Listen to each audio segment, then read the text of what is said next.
Once again, Final Fantasy XI is proving that this game cannot die. In a day and age where we think every game is going to shut down, every single thing seems like it's at risk, Final Fantasy XI just keeps chugging along. And that's with a company that seemingly wants to tell us to let it die.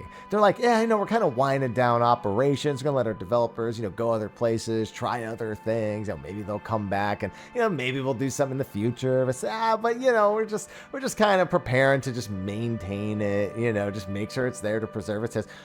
And then they just 1 month, they're like, okay, but you know what? How about we don't do that? I just do a bunch of stuff or tell you we're about to do a bunch of stuff that continues to develop brand new content for the game. I don't know why they bother making the statement about winding down every time. And about a week ago, as of the recording of this video, it had another one of those moments. We have a translation here on the Final Fantasy XI subreddit from Hikiri that goes over freshly picked Vana'diel from November 7th. It's basically kind of like a live letter for Final Fantasy XI where they go over the things they have been doing, the things they want to do.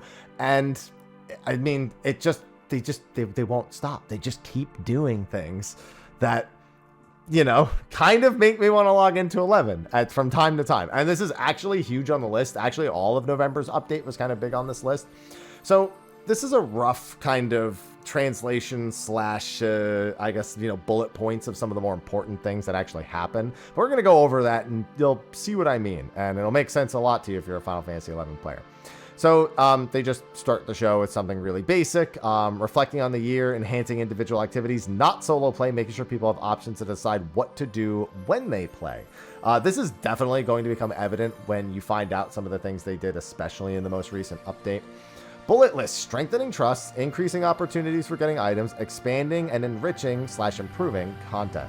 From May to October of this year, they increased the ability to get trust by adding them to lower login point categories. They added trust that were often missed by people to the login points. They distributed mod spells for getting important trust. Yeah, one of the big things when you're playing Final Fantasy XI is to make sure you get certain trusts that only come around seasonally. Shantoto 2 is definitely one of the biggest ones that you can possibly get. And it's really only around 2-3 times out of the year. I haven't looked at the availability of Shantoto 2, but it sounds like they're trying to make it so that's no longer the case where it feels like there's only 2 or so good times of the year to start playing or you miss one of the best trusts in the game, or at least for the early portions of the game. So first half of the year is making it easier to get trusts, but how are they going to be changing from here on out? Well, they outlined a plan in March of 2026 where they're going to raise the floor of trust power since players are so much stronger than item level 119. Yeah, with the introduction of master levels, the new relic enhanced armor, they just keep making us stronger and stronger. Even if the number doesn't go above 119, the actual power of the gear gets way, way higher. But trusts can't really keep up with that anymore. And that's in most MMOs fine, but I think as part of their maintaining the game or making sure that players feel like they can spend their time here however they want, they're trying to make them stronger. But they're not just going to make them stronger. No, they are actually going to be adding what I'm going to intuitively call trust points. More concretely, the first initiative in March 2026 will have different points for each type of trust: tank, damage dealer, healer, etc. Next to their names, they all have like a little subcategory. I'm assuming it means all those, but that's actually quite a few different ones that you can use to increase the parameters. I take this is of course editor note, take this to mean things like attack and defense more than base stats, but I'm not sure that, there's no way of knowing ahead of time.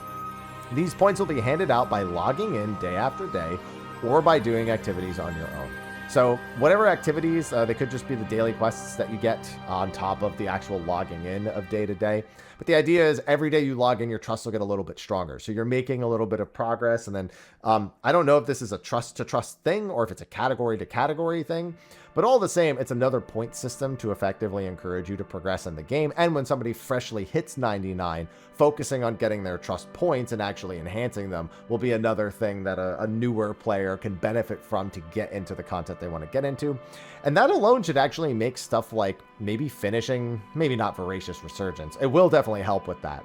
But I guess maybe Rhapsodies and Seekers, that will definitely help a lot with for a brand new player, because trusts are just not strong enough to really take care of all of that. They just kind of crumble under the pressure of some of those really late fights. So you end up having to go look for people. Not a problem, it's an MMO, and people are very glad to help.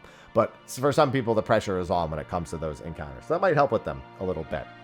Collecting points will not depend on the outcome of battle, so it sounds like they're not trying to say you're going to be out grinding like you would be for EXP. Just something that you'll be able to work on little by little every day. She asks if they will be specific to trusts in their current attacks. Fujido P, the producer, responds that that's not something that will be happening in the first initiative, but there's a second one coming. So, while the first initiative is clearly these trust points, it sounds like an equivalent job point, mastery, merit point system might happen for individual trusts later down the line. Now, there's over 100 trusts in the game, so if they do that and players really want to enhance the individual aspects of a lot of the trusts, that's something that probably can't happen in a single wave, unless it's very, very basic. So even that second, I'd imagine there's a 3, 4, 5, 6, because there's no way they would add all the trusts to something that's individual to every single trust. I mean, again, maybe they could if it's something that's like not super specific, or it's like just general parameters like the first thing, but I don't know. They're looking at so you can get the points in a lot of type of contents and not just things like sortie. Thank God, I would not want to do sortie for this. Sortie is one of the more recent contents that's tied to the Voracious Resurgence. And I had to spend over 2 weeks in there solo with my trusts, working on getting enough points to make the first stage of my prime weapon in order to finish the Voracious Resurgence. If you don't have a lot of gear, it's a really annoying thing to have to do. It's one of the reasons why I don't encourage people to try to finish Voracious Resurgence if they're trying. Rhapsodies, absolutely. Voracious, fun little bonus, but takes a lot of extra effort to actually get through it, even though they did make some adjustments to some of the bosses in the earlier portions of Voracious Resurgence. A lot is undecided, but they're looking into many things. So a lot of that's still tentative, is what they're saying. It's subject to change, as it says up there. Now for reflection, relaxing difficulty for obtaining items, reduced amount of materials for enhancing gear, like Omen, added Rem's Tales to Hallmarks, added artifact material to the November login campaign. I did see that. That's already happened. For solo players, they probably quit when seeing they needed to do divergence. That's Dynamis divergence. That's the level 99, more difficult one.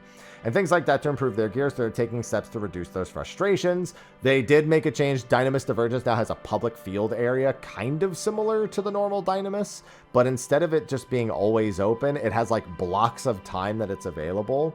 And the idea is just that you can get in and progress solo to, I think it's about wave 2. And I think I might even mention that here at some point. No, it doesn't mention it here, but I know that it's like intended in the patch notes, I think, that you can solo up to the end of wave 2, which is a lot. That's a huge amount of progress. Wave 3 is a really important bit, but being able to do up to wave 2 solo is actually pretty nutty. Gobstew changes happened. That happened already. Increased ability to get seasonal items and bring back items that were unable to be obtained. People complain about having too many cool, stylish lock-style pieces. They can't expand inventory infinitely, or they would.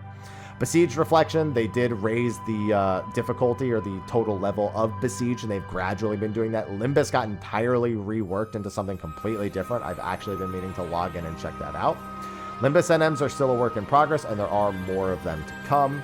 The Adolin changes happen. November update introduction. We'll be able to check how long the month's boxes will be current state from the previous month's NM kills. We'll be able to check how long the month's boxes will be in their current state. I'm not sure I fully understand that, but that's something that people who are recent players and actually play more frequently than I will understand.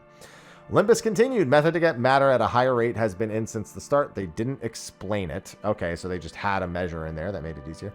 Each player has a specific box that is a good result assigned to them. So if you keep opening the same box every time, you'll always have a bad result. It doesn't change. So you should try opening a different box until you get a good result, which is 5,000 units.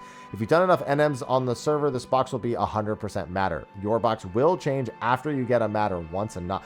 Oh, so they're clarifying the way that the Limbus loot works. So apparently, if the RNG of the box is decided the moment that you kind of like that your character's tied to it automatically, and it won't change until you actually open it. So they're clarifying how the RNG works on it.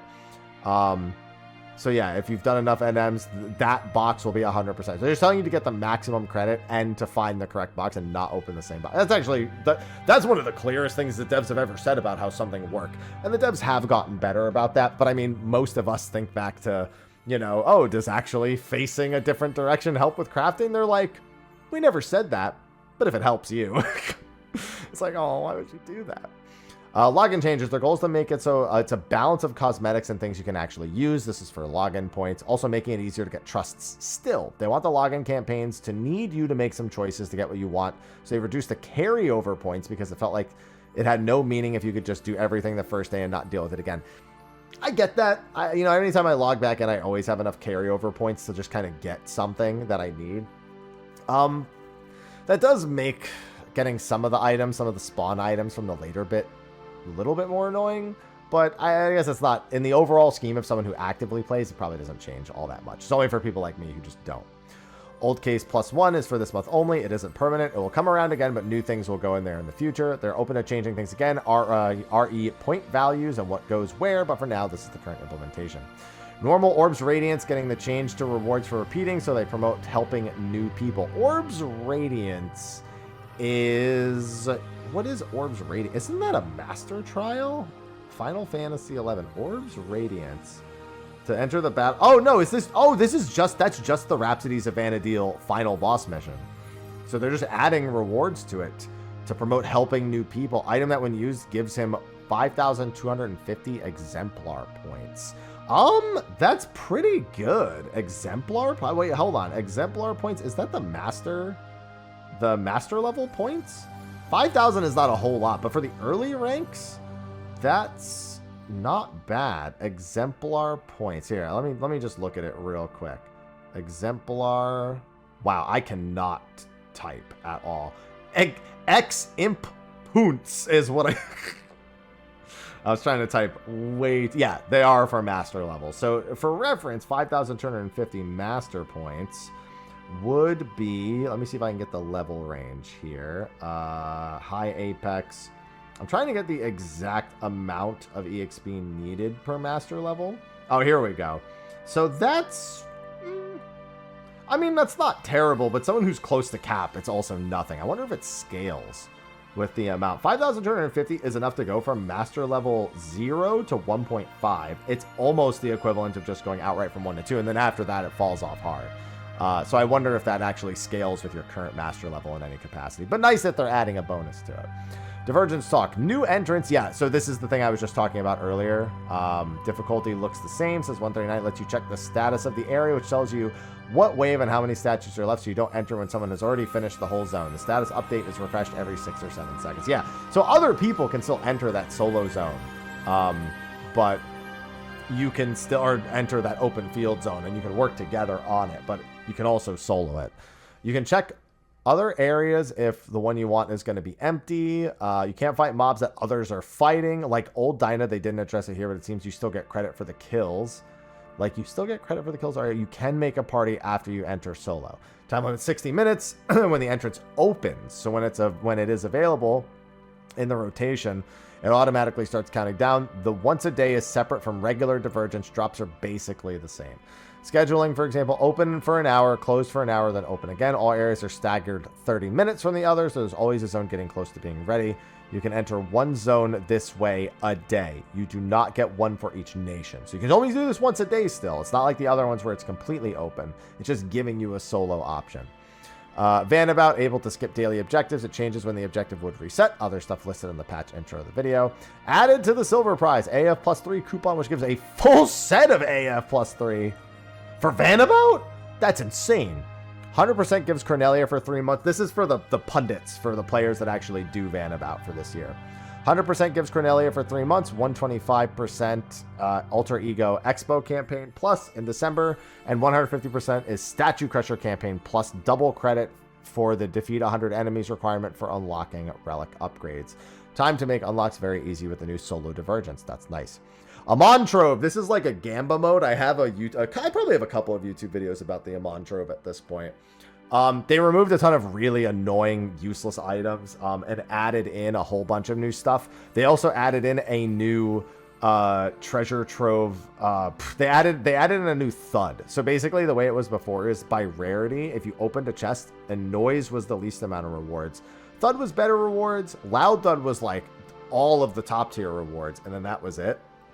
Now they added impossible to gauge, and the impossible to gauge is basically one of the rainbow chests and is like the ultra top tier rewards, especially with the new stuff that they added. They threw in some new equipment for that. Some of them convert Gil into double attack percent. Some increase the effect of Treasure Hunter and or increase Treasure Hunter and the rate of it actually proccing. To me, it means it's a multiplicative increase since it's... Okay, yeah, that makes sense. The Something Earring, all stats, battle point minus 30 to plus 30. Knowledge rank, same as mentor rank thing, increased by completing more content. Ammo, yeah, there's spend 1,000 gil for 100% double attack. Also works on weapon skills, so you can literally convert gil to power in the game now. Something Torque, all combat skills plus 30. Magic skills plus 30, slow plus 5%. So there's other things. And then there are others on top of that. Knowledge rank increases based on days played, missions completed, quest completion, combat and magic skills, crafting and fishing, number of trusts, various endgame content completions, various non-battle contents, etc.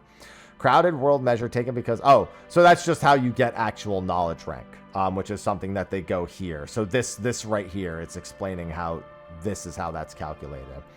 Crowded world measures, yeah, they shut down Asura and Bahamut, thinking about making transfers off of Asura and Bahamut free, or making it easier to go to other worlds with incentives to join low pop. Crab mount that spews out bubbles, apparently added to the Mog Bonanza. So there's just a whole bunch of stuff that they're working on or that they've already released. But as you can see, they're trying to do a lot, and this Vanabout is by no means, or this freshly picked is not lacking in any regard. Still 40% of Limbus changes left to implement. My god. New NMs, new equipment, modified Omega and Ultima models. That will be in December. Besiege. The last changes to Besiege will make it itemable 119 in January. New items to buy with currency. Took longer than expected, but they turned it into a good piece of content. Reeves. Lower the penalty time for leaving a Reeve. Gobbybox. New dial added in December. The Archduke shield coming as real gear. That's already in the November update. Still to come, Blue Magic sets, so you can make pre-made sets of Blue Magic instead of, you know, having to manually do it. There is a plugin for that, and they are just making it part of the game. Attachment sets, that's for Puppet Master. Same deal, there's a plugin for that. It's very annoying to swap between attachments, and there it is. Group Assist, an official party finder for Final Fantasy XI. Now, some might say that takes a bit of the magic out of Final Fantasy XI. I think when everyone ran around starting to solo everything, that exact magic was mostly gone anyway. Not to mention on the populated servers, there's so much mercenary style shouts where people are buying content, selling content, that I think that's largely gone. There is also a plugin that acts as a party finder. I don't know how actively it's used, but they're adding kind of an official way of trying to get people together to group them up for stuff. Changes to play online. Good. Nothing else to say about that. Desperately needed. Changes to their development tools as the current dev kits are really seriously close to the end of the life. Reminder, Final Fantasy XI is not a PC MMO. It was made for the PlayStation 2 first, and then released to PC 6 months later. So, it uses PlayStation 2 dev kits, which, as they're saying, are at the end of their life. They need to switch it so they can still create new things. Spoke about Maya and Blender. Interesting. This is progressing well. Once this is finished, Blue Magic sets and attachments, etc. can be progressed. Replaced most of the game's servers already. Update servers are last to replace. And after all the backend stuff is fixed, they're going to make preparations for the creation of new zones. This is a bullet point on the slide, which I'll scroll up to so you can see. They don't talk directly about it. So, on top of all the changes that they're making, they just randomly drop in this slide, this last bullet point, that they're working on adding new zones. Now, I will say, I think some people would be a bit more realistic that new zones doesn't necessarily mean, you know, like a brand new expansion area or a brand new explorable area even. They've got a big track record of taking existing assets, existing server infrastructure, and kind of porting it into other content. Sortie actually is a great example. Sortie uses Vagary, I believe, as its baseline, and so when there was a problem that occurred in Sortie when it first came out, and that problem was actually duplicated in Vagary because they're basically the same infrastructure and receive the same kind of like back-end support, even if they're different styles of content. The maps are otherwise the same too. Whether or not they would actually go into adding new functional zones, at this point, I think it's hard to ever write that off. Final Fantasy XI has tried to literally axe itself for 9 years now. Back in 2015, they announced that 2016 would be Rhapsodies and that they would start Project Vana'diel, where they were going to do Final Fantasy XI Mobile and Final Fantasy XI Grandmasters, and that they had like a year left actually planned from the development team, and they were making no promises after that. And Rhapsodies ended up, you know, carrying a bunch of endgame stuff and constant updates for years and years, so much so they eventually decided to make the new story, Voracious Resurgence, which added its own new content, new story, and new music and everything to the game that gradually updated over the course of like a year or so.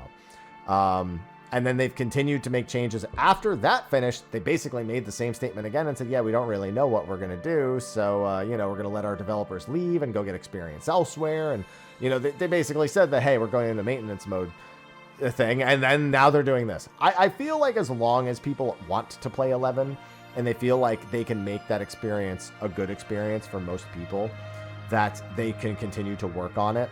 It's far from what most people who would have played it back in the day would have wanted it to be, but it's been around so long that it's kind of impressive that it even gets these changes in the first place. So it's just getting easier and easier to just play Final Fantasy XI for the story, and now even to play it a little bit beyond that. I've always told people to stop playing after you finish Rhapsodies unless you're really digging it and you just want to keep seeing more and more. But now it's realistic that you could probably get through Voracious Resurgence. It's somewhat realistic that you could actually get into some of the endgame activities and see the solo-ish levels of it, assuming you're willing to put in the time, grind out job points, master it, maybe even a few master levels here or there.